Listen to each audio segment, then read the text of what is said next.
Good morning, everybody. I apologize for last week. I was in a different part of the country and the time zones were different. And so I kind of missed you guys.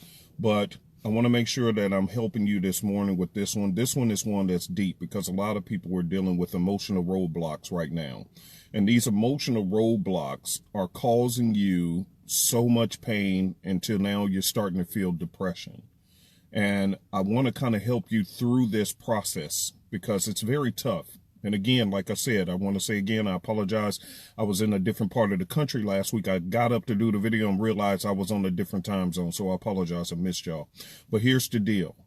Many of you out there, and before we even begin, if you know somebody who's dealing with depression, somebody who's dealing with a lot of situations going on and they need some help, tweet them, text them, get them on right now. I really, really, really want to help you this morning with this one because this one is no joke. And here's the deal. When it comes to emotional roadblocks, I don't care who you are in this life. Everybody is going to have to deal with this, unfortunately, at some time or another in their life. So since we know the inevitable is going to happen to us, the truth is that we have to learn how to deal with it. It's not can I avoid it?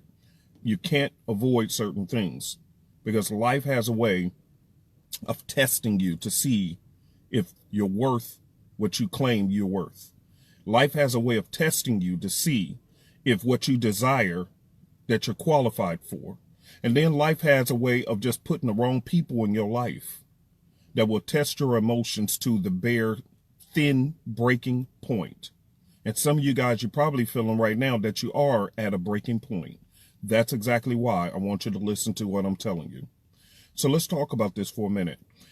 There is so many things that could be considered as a roadblock in your life. Number one, it could be relationship wise.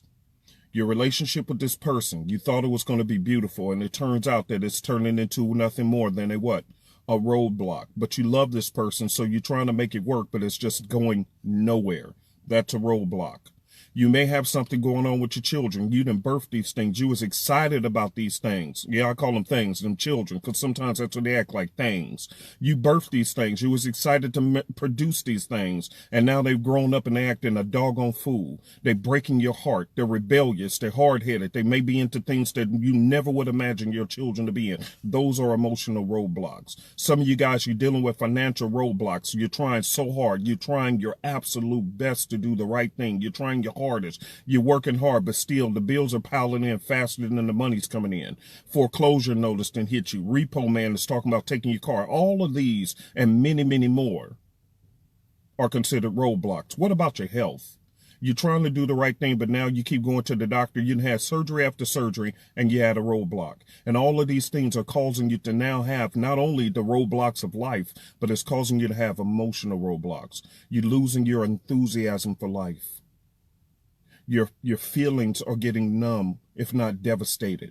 And sometimes that's what happens. You go through so much until you just go numb because it's just so much pressure. And it's causing you to be in a depression and in an arena where your mind can't seem to get out of. Because it's like, why me? Why is this all happening to me?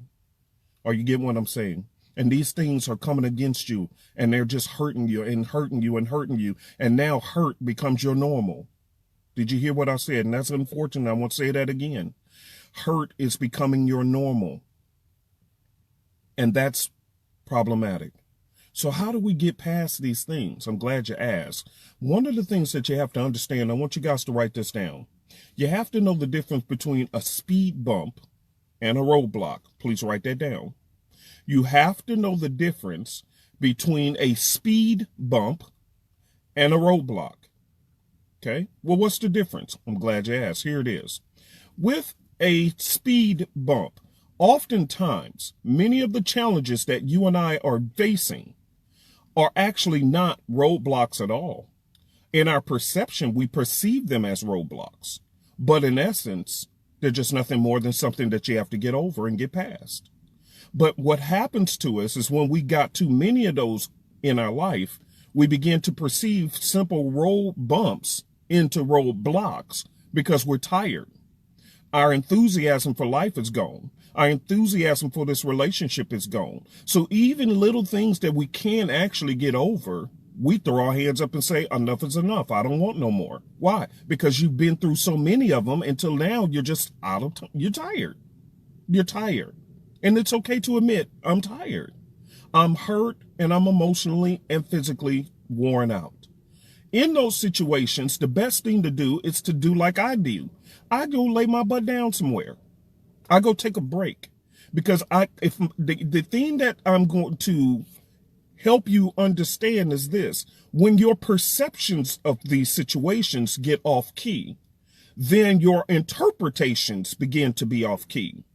So when you are perceiving simple road bumps or speed bumps that you can boom, boom, get over as simple, complete roadblocks that you cannot get around at all, that's a perception issue. And what that means is it's that you're in too much going on right now. And you probably need to take a break from something. You need to sit down, recalibrate, and ask God for strength to help, not with the situation, but sometimes, God, help me with my perception of it. Let me help you understand something. I was watching Tyler Perry the other day, and he was on Joe Osteen's. He was preaching at Joe Osteen's church. And I just like to listen to certain people. Bishop T.D. Jakes, I had listened to him do an interview last week as well. Hear me good on this. Whether you like these people or not, it's not the point. So don't get into all that. I listen to these people, whether I like them, don't like them, whatever, for a specific reason. Because I want to hear, how did you get to where you got to? And when you hear these people's story, you'll realize that these people went through some disastrous situations. Steve Harvey, same thing. These people, Bishop, he was talking about, well, a lot of people, he said they write up a story about you at 30 years later. And what he meant by that is, he said 30 years ago, when I was a young man and my lights was cut off, and he said my car broke down and I was thumbing to get a ride to go preach at a church about success in the Lord and how the Lord can take care of you. But my car broke down and I had to thumb it and catch a ride. And then he talked about how his wife had to sleep on the church bench because their lights was out at the crib. Tyler Perry talked about, man, he tried that play so many times and nobody showed up and da-da-da. And he said he tried it, he got an offer to do it in one more city. And he said he hated doing the play. He said when he was doing that play one last time before his big break, he said he was in the dressing room putting his makeup on, just cussing and fussing mad. And God told him to shut his mouth. And I'm going to get to that, because that's what you need to do sometimes. And I need to do too. When we're going through too much, shut your mouth, sit your butt down, and it's time for you to take a break and recalibrate, because your perceptions could be off. Steve Harvey talked about how he sat up there and slept in his car, tried and tried and tried. And some of you guys, you're sleeping in an emotional car because you've been through so much. It's like you've lost everything. And believe you me, I've been there where I lost darn near everything. I know this ain't no textbook stuff. I've been through it. And your whole perception of life is off at this point. Why? Because you went through too many speed bumps, and now everything looks like a roadblock. And we're going to talk about them roadblocks, by the way. What are they? So here's the deal. Let me get back to these people so you'll understand where I'm going with this, because this is for you. This is your blessing for a way out. Some of you guys have been praying for a way out for a long time, and the way out is not what you think it is. So I'm going to help you with this. Stay tuned. Watch this. Watch this. So I'm listening to these successful people in life. Regardless of what they're successful at, it's not the point. The point is they are successful, but they weren't before. So I want to know, how did you get from where you were absolutely just flat out devastated to being highly successful? And so Tyler Perry talked about, he was putting on that makeup and he was pissed mad. Pissed mad. Now you think, okay, he's doing it one more time. Good job, Tyler. No, he was pissed freaking mad. Because he hit too many roadblocks where people didn't show up. He tried for this and this. He talked about where he was going to do the play, but then he had to go get a job, which was humiliating for him. And he talked about how he asked God, well, what do I do? Because he went to the boss and the boss said, hey, you just started working here, and now you all talking about taking off to go do a play. And he said he did that several times. And when he took off and even quit his job to go do the play, it was a flop. And he had to go back and get another job. And he would ask God, well, God, what should I do? And God say, quit your job and go do the play. And by the time this last time came around, he quit his job and went to do the play, but he was pissed. And God said, shut your mouth and go look out the window. And he said, when he went to this city, mad, didn't even want to do the play, but he looked out the window and he said the line was around the corner. And he said that one last time was the one that needed to happen, because from there, he never looked back. Let me kind of share with you a little bit. Bishop, he talked about him where he slept. His wife slept on the church bench at their church because the lights was out. Steve Harvey talked about how he ended up homeless, sleeping in a car. But these are the very people we're seeing on these high levels, regardless of whether you like them or not. They went through the same thing you're going through, loved one. Speed bumps, not roadblocks. Here's what it was. Here's what it was.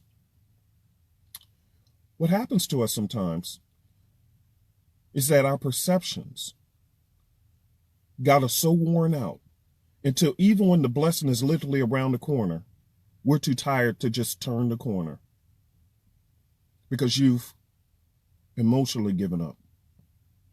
The devil has worn you out, and that is exactly the target plan. Do whatever needs to be done to wear this person out, because if they ever figure out who they really are, then I got a problem. Did you hear what I said, loved one? The devil will use anything that you really desire, any person you really desire, whatever it is. It's not about you. It's about your impact, loved one. And I'm going to say that again, because the people who we just discussed are highly influential people. They touch millions of lives now, but they didn't know that when they were going through the same stuff that you're going through now. So if they would have stopped at what was considered a roadblock, but was nothing more than a speed bump that they had to get over, we wouldn't be talking about them today. I'll never forget, Miles Monroe said, the richest place on earth, it is not the graveyard. It is not the diamond mines. It is not Fort Knox with gold. It is not the banks with all the money. He said the richest place on earth is the graveyard, because he said many people who were gifted and talented gave up and they ended up dying with their gifts inside of them, things that would have revolutionized the world, but they died out under the pressure that it took for them to grow and become who they was meant to be. And because of that, the grave got it. Are you guys hearing what I'm saying? Here's the truth. You are a gifted, talented person. And maybe nobody told you that in a very long time, or maybe you never heard it because the devil is keeping all kinds of negativity around you to keep your mind in this deep depression. I'm here to tell you that what you're considering a roadblock is sometimes nothing more than a speed bump. I know you're tired, loved one. I know you're tired of dealing with the same stuff over and over and over again. But could it be possible that you need to deal with it a different way? Watch this. Here's something else to think about. Just a little tip. Sometimes roadblocks serve a purpose, because some things are nothing more than a roadblock. They really are a roadblock, not a speed bump. Okay? How do you know the difference? Well, if you keep on trying going in this direction and ain't nothing changing, then chances are that's a roadblock. If you keep on persisting and it falls down, that was a speed bump. But if you keep on persisting and nothing is moving, then that may be a roadblock. And here's the truth. You deal with both of them the same exact way. You deal with both of them the same way. And I'm talking to you as I'm talking to myself. The difference between the two is one is telling you, keep going, but you're going to have to climb over some hurdles to get moving forward. The other one is different. The other one is saying, you going, but you're going in the wrong direction. You're going to have to turn a different way and go around this one. Did you hear what I said? One tells you to jump over. One tells you to go around it. But here's the truth, loved one. At the end of the day, here's what my perception is now.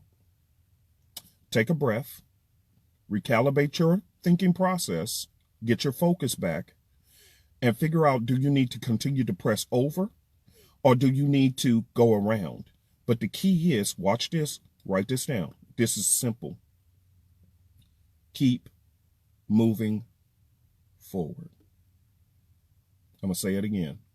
Regardless of whether it's a speed bump or a roadblock, the way out of your depression today, over the circumstances you're dealing with, is simply to keep moving forward. See, the whole goal that the devil wants to do against you is to cause you to stop moving forward. Because once you stop moving, then you're dead.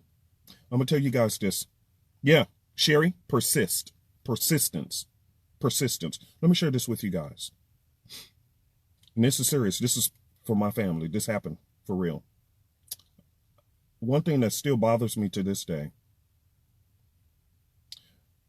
My dad, he worked at the post office for 49 years, something like that. 40-something years. My dad, almost 50 years, my dad worked at the post office. Almost 50 years. And I remember when he retired, I was there. I flew into town to go see my dad at his retirement party. I'll never forget, after close to 50 years of service, they gave my dad a gold watch. And I still remember it. I can see it in my head. And so my dad, he retired. And we relocated to a different state. And I helped my dad build a nice house and everything else. But the problem came in. I want you guys to hear this because some of you guys, you're doing this now. And this is why you're starting to feel overwhelmed. So I remember talking to my dad because my dad ended up just chilling at the house all the time, not doing anything. He was just, relaxing, retiring. I get that. I don't want to retire like that. My dad, I would come and visit him because when we relocated, he lived around the corner from me. So I'll go see my dad, and my dad would be on the couch just chilling, watching TV. I said, Dad, why don't you go, he had a little vacation rental property where he can go anywhere he wanted. I said, Dad, why don't you just go? Oh, yeah, whenever you go. Okay, that's fine, Dad, but y'all got to go whenever you retire. Go live. Go do some more things. But my dad, he would go bowling on Tuesdays with his friends, but then pretty much that was it. That was his outdoor. That was it. He would just, for the rest of the week, he would just sit. Then he'll go to church, then come home and sit. Then on Tuesday, he'll go bowling with his friends for about an hour or two. Then he'll come home and sit. I'm going somewhere with this. Listen to me. Because this is some of you guys. You're in such a rut now until your life is considered a routine. A very boring routine. You get up, do the minimum of what needs to be done because you just don't have the emotional energy. And then you sit back down in your depression. You get up, you go to church, you say praise the Lord, but then you come back home and you sit in your depression. Come on. This is truth. Come on. Be honest with yourself. And so what I watched with my dad, I watched my dad slowly deteriorate. And when his Alzheimer kicked in, I remember my dad laying there in that bed. I still remember it to this day. And as he laid there in that bed, and I had to see this with my own eyes, this is a very vibrant man, the man who raised 9 kids, a man who was highly respected in the community, a man who had plans and things like this. But I'll never forget when he retired, which is what some of you guys are emotionally doing now. You're emotionally retiring and you giving up. You the hell with all this, man.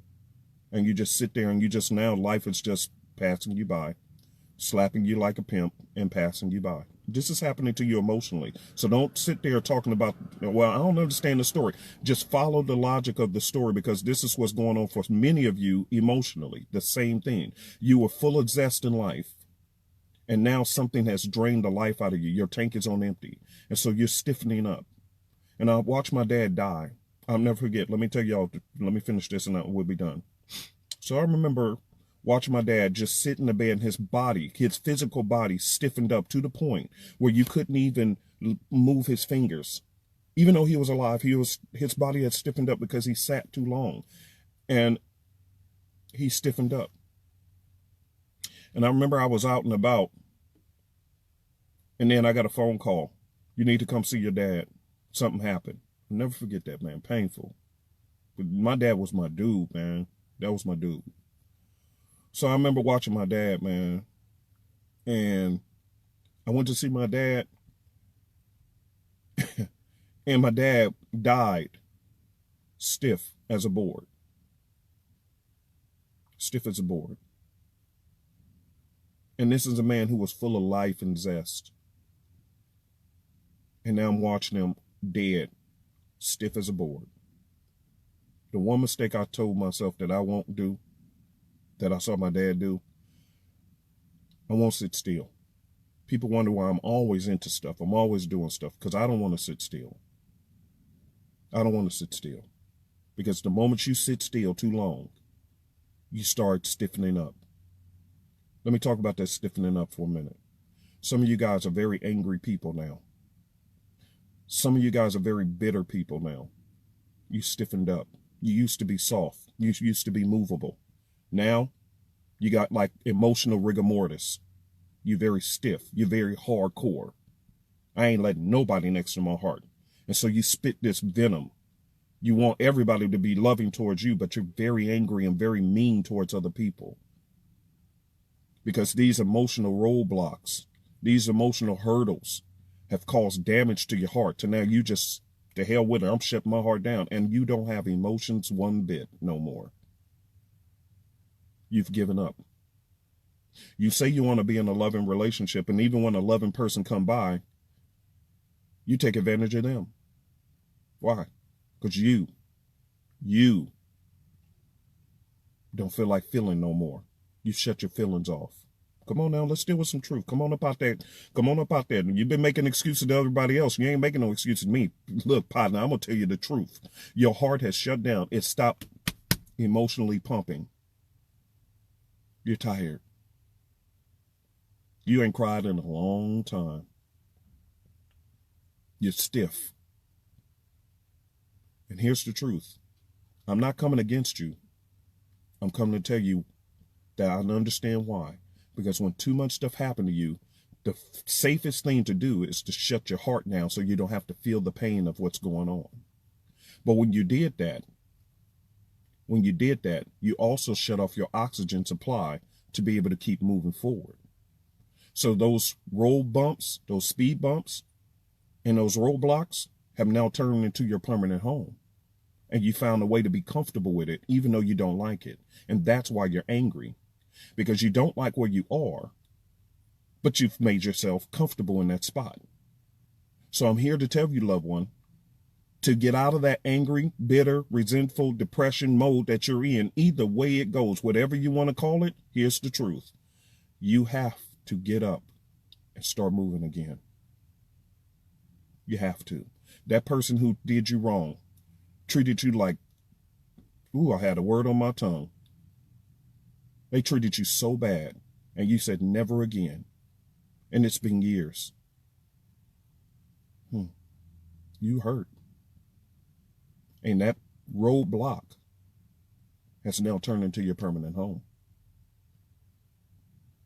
And so you date a person and deal with them on your level, and then when you don't want to be bothered with them, you kick them to the left. To the left, to the left. But you say you want to be in a loving relationship, but you don't know how to love no more. You've given up. You stiffened up. Yeah, you're angry. Here's the truth, though, loved one. You have a right to be. You've been through a lot. So have I.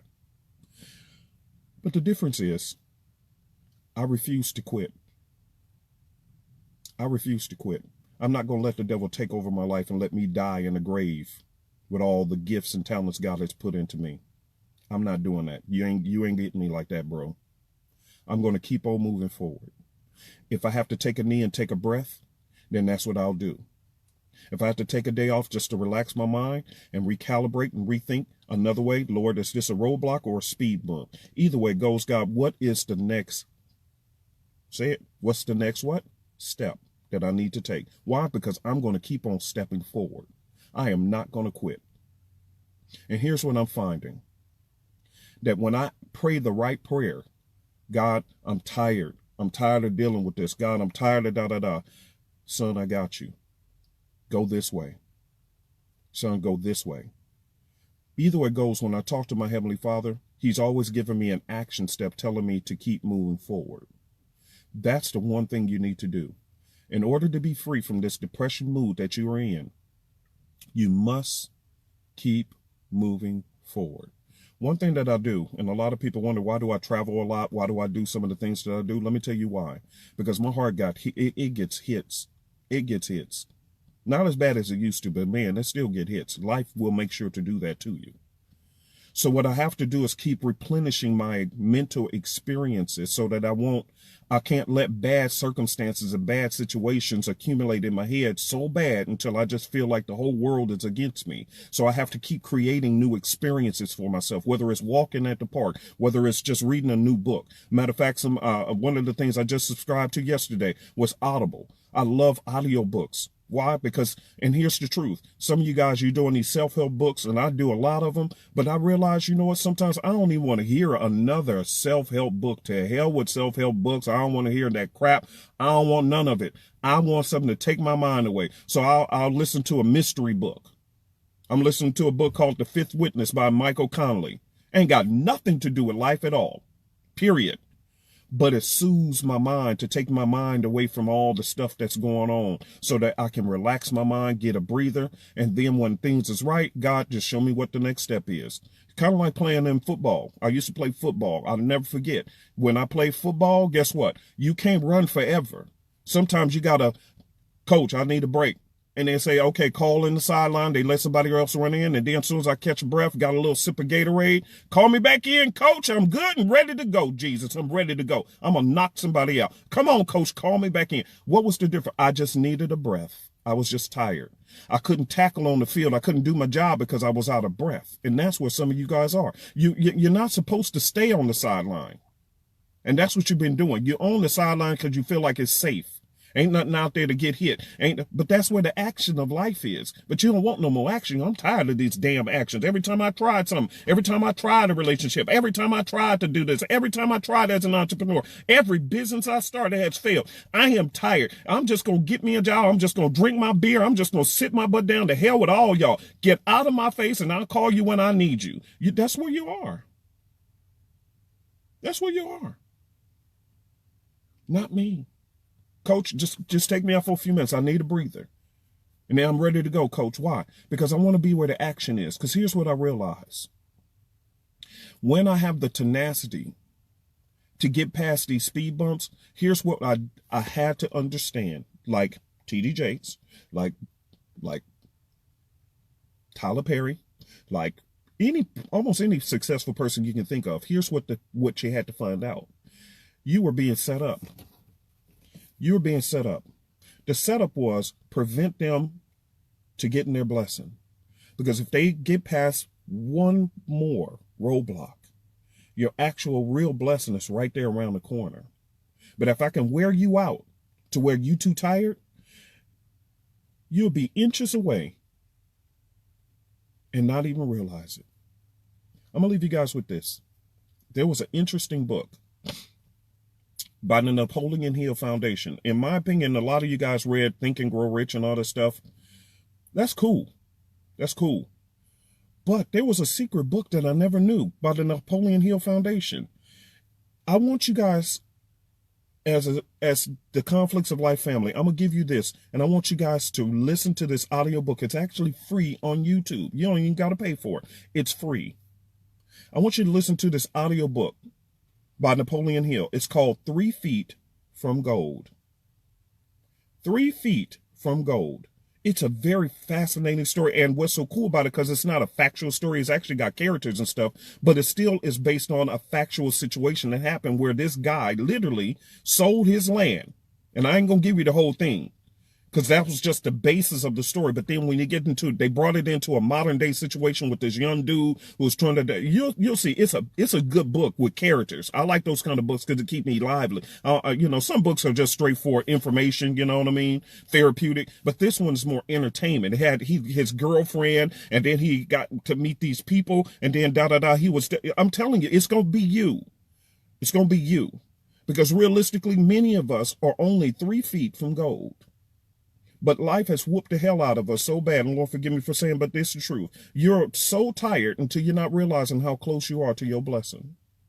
The people who've been put in your way to become an obstacle, to wear you out, to make you think that you just need to quit because this relationship, these people, they are on purpose. They're nothing more than a speed bump or a roadblock. And again, a roadblock is something telling you just go a different way. It doesn't mean that it's not for you. It just a speed bump means you have to hop over. A roadblock means you have to turn. Either way it goes, it does not mean that you don't have a destination. It just means either jump over this hurdle or go around it. But you don't stop because you could be 3 feet from gold. So I want you guys to go and listen to the audiobook. It's an entertaining book. I'm telling you, it has characters and everything. So it's not one of those therapeutic kind of things. You're going to hear the characters as they play out. Now, in the initial part of the book, they kind of explaining it. So about 15 minutes of it, you're going to hear explanation, blah, blah, blah. But once you get that past that, then they're going to go into the characters. And it's an actual story of this guy. And you'll see. But many of you are 3 feet from gold. This is why I don't quit, because I know I'm so close. And I could be the next big thing. I could be the this and that. I have a desire to have my own talk show. Me and Nancy to have our own talk show. I'm making decisions right now that are massive. I'm going through massive decision-making situations. I mean, life-altering, changing decisions that I have to make as we speak. But I'm going to do what got to be done. Because why? I think we're at a roadblock, and so we have to go a different way. Either way it goes, I'm not giving up on my dreams and desires. If I have to go to the grave, at least one thing going to be said. That brother kept on trying. Devil! I kept trying. Now, whether I can't determine whether I'm going to make the destination, that ain't my point. That's between God to get me to the destination. But I know one thing. I'm going to keep on trying. Why? Because the Father told me that I can do all things through Christ who strengthens me. So if I can do all things through Christ, then guess what? Watch this, listen to what it said. Who what? Strengthens me. That tells you right there. Some of you guys I heard that verse before. Slow it down. That's your problem. You too quick. I can do all things through who? Christ, who does what?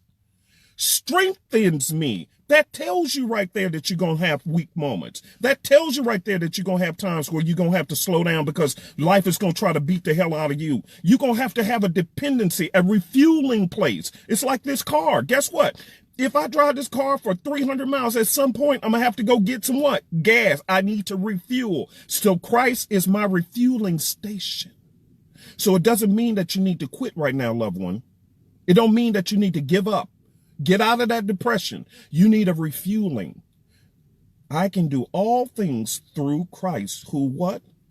The most important part is not to do all things. The most important part of that verse is who strengthens me. You just need some more strength. And you've been leaning on your own strength all this time, trying to make it happen. Sometimes what I learned to do is I go sit down somewhere at the park or somewhere and I just get quiet. And I say, God, what should I be doing? And you know what he told me? Many times he tells me, he said, don't do anything. Go sit down. He said, go get you some lunch. He said, go watch a movie. I mean, serious. He tells me to go sit and do nothing for today, to relax my brain. Because what happens is I'm pushing and pushing and nothing's happening and it's causing me to be discouraged. It's not telling me to stop. But what he's telling me is, Pat, if you sit down and relax your mind, you'll realize that what you're pushing against, you're going about it the wrong way. And I just need you to take a break, relax, take a breather. And once you relax and get you some sleep, this is why the Bible says weeping may endure for a night, but joy comes in the morning. What I'm starting to realize is this. When I actually get me a good night's rest, by the time I wake up in the morning, my thinking process has automatically reset itself. And I begin to see things a little bit different. I say, look, or somebody will call me and say, hey, Pat, or God will just say, hey, did you think about doing this? And it could be so sleight of hand simple, but when you're tired, you didn't see it. You didn't see it. And so God helps me to recalibrate my thinking and my perception of the situation. Pat, could it be that the reason why it's not working out is because the way you're seeing it? And if I change your perception just a little bit, you'll see that there was a whole different way and it was much easier. But the truth is, I didn't quit. I kept going. But I just had to change the way I was going about it. which is why speed bumps and roadblocks are there. It's not telling you that it's not yours. It just means go a different way. Okay? 3 Feet from Gold. I want you guys to read that book. And during the week, when you get done, you're going to watch this. When the book really gets started with the characters, I told you they do a lot of talking in the beginning. A few minutes of that talking, about 10 minutes worth or so, 10, 15 minutes worth. But after that, when they get into the characters of the book, I'm telling you, it's a very entertaining book. And you're going to see yourself in there. And you're going to realize, you know what? I'm 3 feet from gold. No wonder the devil is attacking me. No wonder I'm under attack. Let me say this last thing and we're done. If you ever watch football, even if you're not a football fan, just watch football. And I want to tell you what's going on with your life. All right. So when they're in the middle of the field and they're on the 50-yard line, you got the wide receivers, who's the ones who run up the field catching the ball. For the ladies or guys who don't watch football, don't worry, just follow this. So you got the wide receivers, you got the everybody spread out across the field, real spread out. Okay. But when they're close to the goal line, which is where you are, and you don't realize it because you're so tired. Wow, haven't slept in 5 weeks. Girl, I know, I've been there too. I've been there. I learned to go get me, listen, I went to Walmart and I got me some of them cheap sleeping pills they got. Non-addictive. And I pop it in my mouth and I take my butt to sleep. I got to force my mind to shut down. My mind runs like a machine all the time. Sometimes I take that sleeping pill and now I lay me down to sleep. Girl, get you some sleeping pill and get you some rest. Get you some rest, Sherry. Yes, 3 feet from gold. But let me finish this. You need sleep. See, that's probably why you tired. You needed to hear this. See, you're one of them. You needed to hear this, sis. You're tired. You need sleep. You can't think straight with an exhausted mind. Write that down, somebody. You cannot think straight with an exhausted mind. I'm going to say it one more time. You cannot think straight and make good decisions with an exhausted mind. That's what God is helping you to do. It's not telling you to quit. It's just saying you need a break. Let me get your minds together. And then you'll see that there was a whole different way that you couldn't see because you were forcing to try to go this way. And there was another way. That's what the speed bump and the roadblock was all about. Just go this way. It's easier. But let me finish with this. When football players are in the middle of the field, they're spread out real wide. But let me share this with you. When they're at the goal line trying to get the ball across the line for a touchdown, you'll see that all the defense piles in real tight, side by side, real close. It's real tight. Real tight. You hear what I'm saying? All the defense is piling in real tight. Why is it that the closer you get to the goal line, the tighter in the defense get? Because they're trying to pile in to put in one last defense to make it look like an impenetrable wall that you will not get past us. That's what the perception is. And because it took you 90 yards to get up the field, you're already tired. And now you're at the goal line. You're right there, 3 feet from goal. But you're so tired because of all that it took to get you from 90 yards. And now you're only 10 yards out. The defense has piled in against you, and you're tired already, and it looks like an inseparable wall of defense that's blocking you out. And now you're sitting in depression thinking, well, God, you told me that I can do all things, but yet I'm doing nothing. My life is on hold. I've tried and tried and tried. And you're at the 90-yard line, the 10-yard line, 10-yard line. Let's put it even closer. You're at the 3-yard line, 3 feet from goal. And now you're laying down on the field saying, I quit. I give up. This is not the time, loved one. This is not the time. You're too close. You've been through too much. Here's my last statement. For me, and I'm honest about this, this is for real. This is for real for me. I say if I have to cry, then I make life pay for what it did to me. For every tear that dropped out of my eye, I'm going to bless somebody. I'm going to talk to somebody. I'm going to encourage somebody. See, life, you're not going to get away from doing all that you did to me for free. You will pay for making me cry. And I will be tenacious about it. I will find a way to be a blessing to somebody. You will not get away from damaging my heart for free. And that's the God honest truth. This is why I do what I do. I have been through so much pain. My heart has been drugged up and down the street. And yet I ain't quitting. Somebody gonna get blessed because I've been there. Now y'all go get some rest. This is the weekend. Put on that good audio book, 3 Feet from Gold. Relax. Go for a walk in the park. Do something. Chill out. Don't even think about the problem. Don't even deal with the person. I know you've been arguing with a person, a spouse, or somebody who's just been acting a damn fool. Lord, forgive me for my language, but I'm telling you the truth. Today, don't say anything. Don't say nothing. Don't even, if they want to start an argument, don't say nothing. Just, hey, okay, I apologize, and move on. This is your day to relax, get you a breath and a breather, go grab you a good burger, go grab you a veggie burger. I don't care what you eat. Just go sit, turn on an audiobook, and just relax your mind and allow God to soothe you for a moment and to breathe life back into you and to show you that there's another way. And then you'll be able to start fresh. Okay? All right. I love you guys. Thank you for tuning in. Again, I apologize. I was in a different part of the country last week and the time zones were off, and I woke up and I was like, oh my God, I missed the people. I love you guys so much. I love you guys. All right?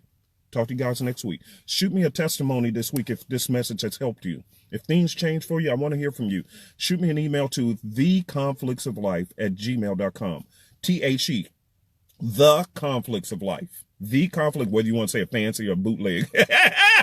The conflicts of life or theconflictsoflife@gmail.com. I want to hear a testimony. I want to hear from you guys. All right? All right. As I always say, though, DGU, don't give up.